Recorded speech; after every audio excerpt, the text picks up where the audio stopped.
IPL 2026 সালের নিলামে প্রথমেই মুস্তাফিজুর রহমানের বৃত্তি মূল্য ছিল 2 কোটি রুপি। যখনই মুস্তাফিজের নাম ডাকা হয় তৎক্ষণাৎ তাকে নিতে বিড করে দিল্লি ক্যাপিটালস।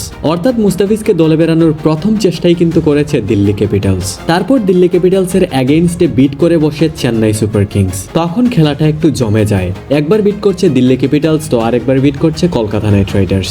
মুস্তাফিজুর রহমানকে দলে নেওয়ার জন্য চলতে থাকে হাড্ডাহাড্ডি লড়াই। কিন্তু যখন ফিজের মূল্য গিয়ে দাঁড়ায় 5 কোটি 40 লক্ষ রুপি, তখন গিভ আপ মানে হাল ছেড়ে দেয় দিল্লি ক্যাপিটালস। আর সেই সময় শুরু হয় আসল খেলা। চেন্নাই সুপার কিংসের অপোজিটে বিড করে বসে কলকাতা নাইট রাইডার্স। তখনকার দৃশ্যটাকে বাংলাদেশিদের জন্য একটা আইকনিক দৃশ্য হিসাবে বিবেচিত করাই যেতে পারে। কেননা মুস্তাফিজকে নিয়ে দিল্লি ক্যাপিটালস এবং চেন্নাই সুপার কিংসের মধ্যে রীতিমতো কারাকারি চলছিল।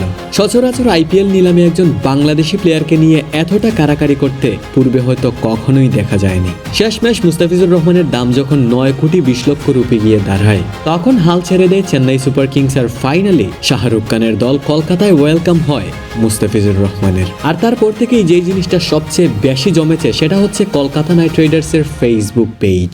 যখনই তারা তাদের ফেসবুক পেজে মুস্তাফিজুর রহমানের ছবি আপলোড করতে থাকে, তখন সেখানে রিয়াকশনের বন্যা বসে যায়। এবার হয়তো কলকাতা নাইট রাইডার্স আরো ভালো করে টের পাবে যে বাংলাদেশিদের সমর্থন কত প্রকার এবং কি কি। সো মাই ডিয়ার অডিয়েন্স, আসন্ন আইপিএলে মুস্তাফিজুর রহমানের কাছ থেকে আপনি কেমন পারফরমেন্স প্রত্যাশা করেন? আপনার মতামত অবশ্যই কমেন্টে জানাবেন। And please guys, subscribe to our channel.